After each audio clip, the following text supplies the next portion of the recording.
Hello and welcome to the Tabletop Games blog topic discussion. Breaking down. Classifying things we encounter is important. It gives us a way to describe them to others, allows us to decide whether things are similar or different, and provides a method to create connections between them. Classifications help us with decision making and prediction. However, classifications alone don't fully describe things, and especially when we talk about classifying tabletop games, there are a lot more nuances and details that cannot be described by classifications alone. So I want to explore how far classifications can go until their usefulness deteriorates. Let's start with how categories are applied to tabletop games and how this is useful. I think many of us will have seen the classification sidebar that appears on the overview page for every tabletop game on the Board Game Geek website. You have type, category, mechanisms and family, all of which are different versions of a classification. I don't want to discuss how well this breakdown of games on the BGG website is implemented, or whether there are too many overlaps, ambiguities or missing classifications, but I do want to talk about how these classifications can help in the way they are currently available. If you're quite involved in the tabletop games hobby, chances are that you will have been asked by people what games you would recommend to them. That's already a tough question, which can be made a little easier if they tell you what sort of games they have already played and like. It allows you to think about games that are similar, and in your head you're starting to break down the games they like into some rough categorizations, such as player count, game length, complexity, mechanisms employed, whether they're cooperative or competitive, maybe the art style of them, and maybe some other things. Once you've distilled the most important categories, you can suggest games that have similar properties. In fact, you rarely do this consciously. You will usually know immediately what games are similar. If someone likes Flux, for example, they might also like Star Realms, or if someone likes Clans of Caledonia, they might like Terra Mystica.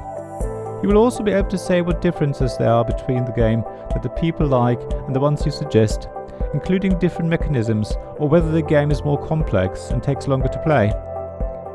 At the same time, you will never be certain whether your recommendations are going to be a good match. Flux and Star Realms are both hand management games, but just because someone likes one, they won't necessarily like the other. It's just that those two games are a pretty good match, at least in my view. You might have a different opinion of what game might be a better match, but even then, you can't be sure that your recommendation is right for everyone. All you can do is make an educated guess. The point is, you're using your classifications of the game to find alternatives, and you can do something very similar on the BGG website or any other directories that use classifications. Find a game you like, and then search for those whose classification overlaps with it.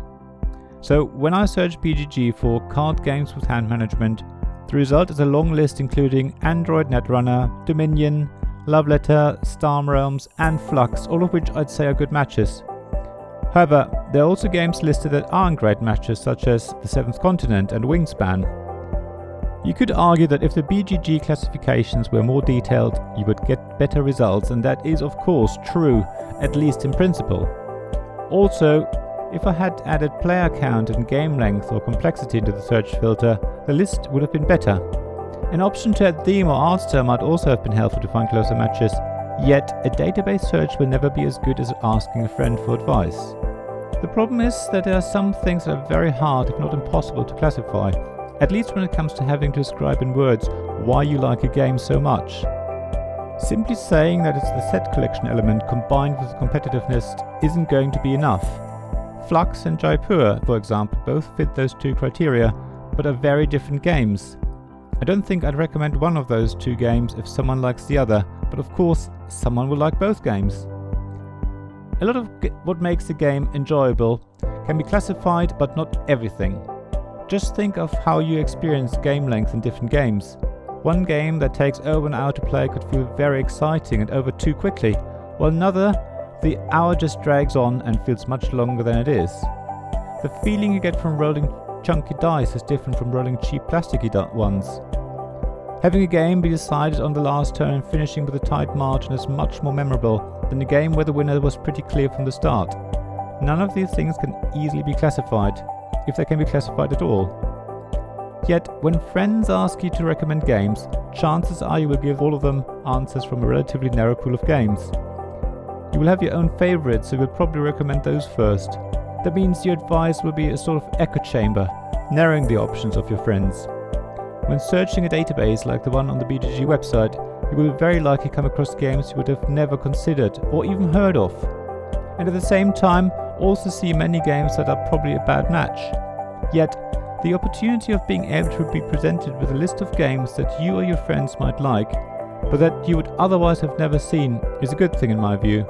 Sure, you will have to do more research on the games listed in the search result on BGG, but then the same is true when you recommend games to friends.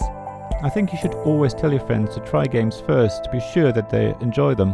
Of course, when you recommend games from those that you own, you can play them with your friends, so they can see for themselves, whereas when you just go by list on BGG, trying the game will be a bit harder. However, even then you can probably find playthrough videos and reviews to help you decide. So classifications definitely have their place and their use, but they're definitely not the be-all and end-all to find the perfect game. You always have to use common sense and your intuition too, as well as your impression of what someone loves about a game, in order to make recommendations. Yet don't be blinkered and always rely on your favorites, but be open to new games. I'd really love to know what you think about the topic of classifications. Do you think they're not useful? Do you think they take the heart and soul out of deciding what games are for you? How do you decide what games to try and what games to recommend to friends? Please share your thoughts in the comments of the podcast or go on the blog. The description has the links to it. I can't wait to hear what you have to say. Thank you very much for listening to this Tabletop Games blog topic discussion. There is a written version of it on the blog. Please see the link in the description below. There you'll also find links to my Ko-fi and Patreon pages if you want to support me financially. Please also look at my Twitter feed and generally pass around the word of this blog and this podcast. I'd really appreciate it. The more people know, the better. If you are on Apple Podcasts, please also leave a review and leave some stars. But other than that, thanks very much for listening, and I'll hope to see you again soon.